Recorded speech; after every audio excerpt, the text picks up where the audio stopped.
espere o pior, denuncie, seja quem for, tá? Olha, a gente agora vai falar sobre um outro assunto, um relatório apresentado pelo deputado Celso Sabino, do PSDB do Pará, mudou uma série de pontos na reforma do imposto de renda proposta no final de junho pelo governo Jair Bolsonaro.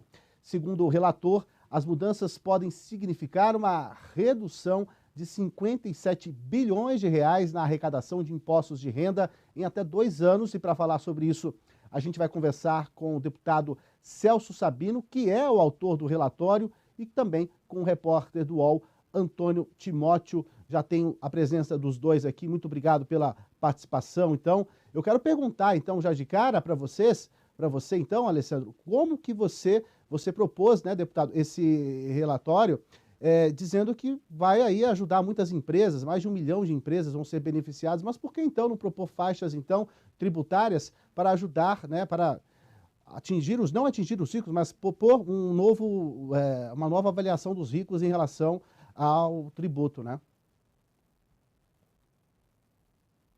O governo fez essa proposta de redistribuição da carga tributária. O cerne dessa questão é mudar o espectro da nossa carga tributária, assim como os países que tiveram sucesso no mundo quando fizeram esse modelo, que é reduzir a carga tributária sobre o capital produtivo no país, né? Reduzir o imposto de renda das pessoas jurídicas que produzem emprego, que investem no país, que geram novos projetos. E a nossa proposta, ousada, mas prudente e coerente, é reduzir a carga tributária do imposto de renda da pessoa jurídica de 15% para 2,5%. A alíquota base do imposto de renda da pessoa jurídica é de 15% para 2,5%. Em substituição a isso, nós estamos deixando de tributar o capital produtivo e estamos passando a tributar a renda, com a tributação dos lucros e dividendos, que há 25 anos a gente tenta implementar no Brasil. No ano passado, nós selecionamos ali 21 mil CPFs que no ano passado receberam 230 bilhões de reais sem serem tributados, né? Sem pagar nada de imposto de renda, enquanto todos os outros trabalhadores, todas as outras pessoas pagam imposto de renda. E com isso a gente quer deixar bem claro que não é vergonha nenhuma ser rico, não é nem vergonha nenhuma oferir altas rendas, mas é vergonhoso sim ser rico e não querer pagar imposto assim como todos os outros pagam. A gente está pegando a receita dessa nova tributação sobre os lucros e dividendos para baixar o imposto de renda das pessoas jurídicas, fomentar a atividade econômica, trazer desenvolvimento e renda para o nosso país. Deputado, boa noite. Boa noite. A proposta do senhor ela é perene ao reduzir o imposto, as alíquotas de imposto de renda para as pessoas jurídicas, mas ela tem sido alvo de críticas de alguns especialistas em finanças públicas que dizem que para cada redução, cada ponto percentual que o senhor reduz de alíquota de IR da pessoa jurídica, você precisaria de um aumento de 4 pontos percentuais ou de 4 pontos percentuais de imposto sobre lucros e dividendos. A proposta do senhor, ela resulta numa renúncia fiscal de 57 bilhões em 2 anos. Isso não é temerário para a gestão das finanças públicas? Na verdade, a renúncia fiscal do projeto traz 115 bilhões. 115 bilhões de reais. E renúncia fiscal que, de acordo com a Lei de Responsabilidade Fiscal, artigo 14, não precisam ser compensadas com outra fonte de receita, porque são medidas que têm repercussão geral. E essa repercussão geral, ela retiram a Lei de Responsabilidade Fiscal, seu artigo 14, a obrigatoriedade de nós apresentarmos outras compensações. Ainda assim, por responsabilidade orçamentária, nós fomos atrás de cada recurso que a gente pudesse encontrar para utilizar na concessão desses benefícios, que além da diminuição da alíquota do imposto de renda da pessoa jurídica, nós também estamos atualizando a tabela do imposto de renda da pessoa física, que vai beneficiar os 32 milhões de brasileiros que apresentam declaração de imposto de renda. Metade deles, inclusive os mais pobres, ficando isentos, sem pagar imposto de renda, com a atualização da tabela do imposto de renda que a gente está propondo. E a gente conseguiu arrecadar, na nossa proposta, vamos conseguir 85 bilhões, com fins de alguns benefícios para cerca de 20 mil empresas, e considerando que a redução da alíquota do imposto de renda da pessoa jurídica vai beneficiar 1 milhão e 100 mil empresas de forma linear. Estamos propondo também a taxação do auxílio moradia, do auxílio transporte pago aos agentes públicos, como políticos, juízes e afins. Estamos também utilizando os recursos, nem são da ordem tributária, mas já estamos utilizando os recursos com corte nos supersalários, que nós aprovamos ontem aqui na Câmara. Então, a gente conseguiu chegar em 85 bilhões. Na verdade, o déficit está ficando em 30 bilhões de redução de carga tributária efetiva. Isso para 2023. Se a proposta for aprovada esse ano, em 2022, essa renúncia líquida entre a renúncia total e todas essas medidas que o senhor mencionou são mais 26 bilhões, 27 bilhões, né? 27 bilhões. O senhor mencionou várias medidas que o senhor e o governo, em comum acordo, tomaram para reduzir toda essa renúncia fiscal. Uma delas diz respeito ao programa de alimentação do trabalhador, em que as empresas que oferecem, por exemplo, um vale-alimentação e um vale-refeição para o seu trabalhador, elas têm direito de deduzir essa despesa do imposto de renda.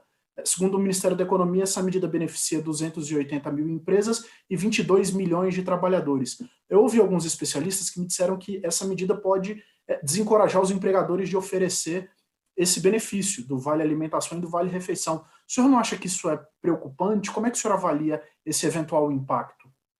Nós estamos apostando no crescimento da economia, geração de mais emprego.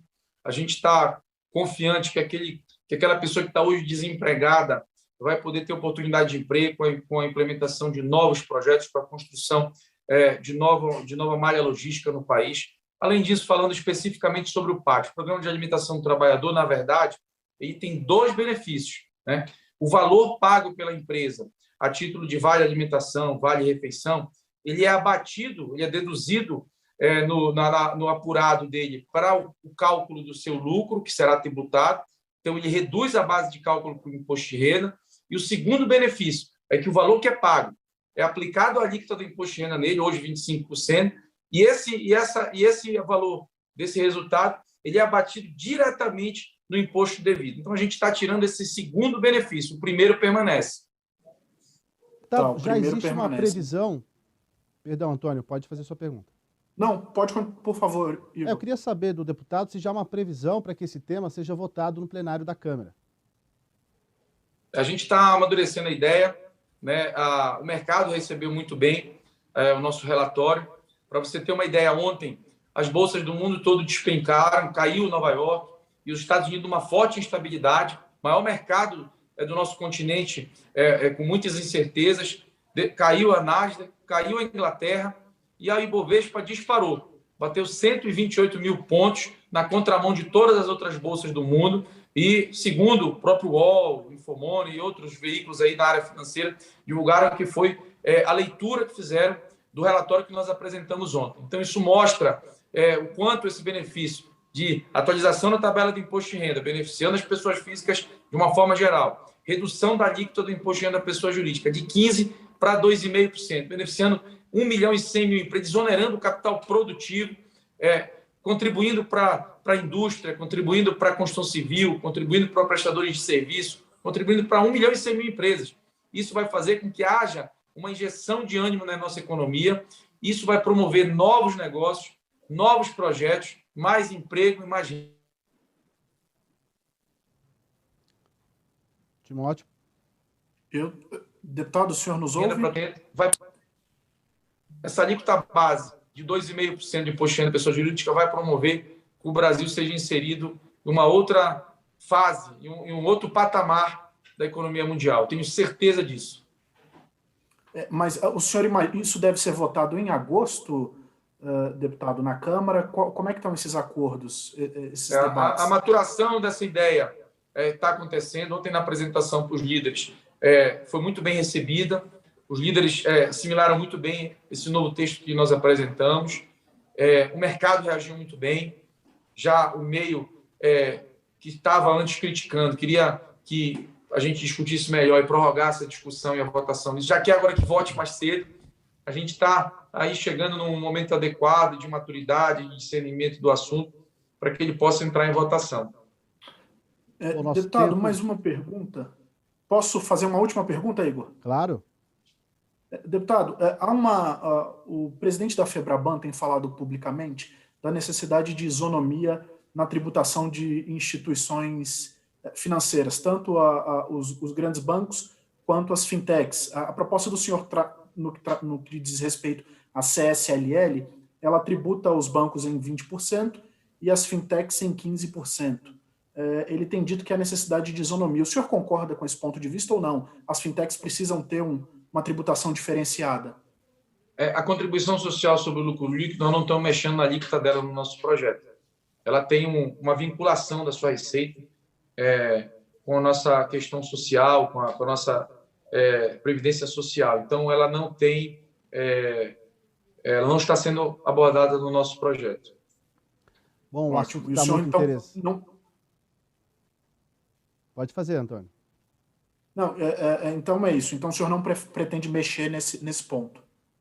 Bom, está tudo em cima da mesa, né? Agora o projeto começou a tramitar na Câmara dos Deputados e aí vai receber emendas, nós vamos negociar Câmara, governo, relator.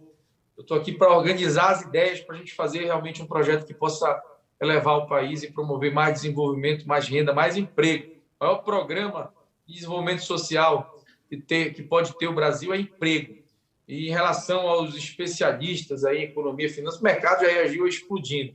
Mas eu quero dizer que o maior especialista, o maior economista do Brasil é o seu João lá da padaria, está tendo que comprar, arrumar cliente, vender. Dona Maria, que tem um comércio, que tem uma venda. A dona Joana, que tem, de repente, um empreendimento no ramo da beleza. Enfim, esses são os maiores economistas do Brasil e essas pessoas precisam ser ouvidas. Tá certo. Um assunto muito interessante. Gostaria de continuar a conversa, mas nosso tempo acabou. Obrigado, deputado federal Celso Sabino.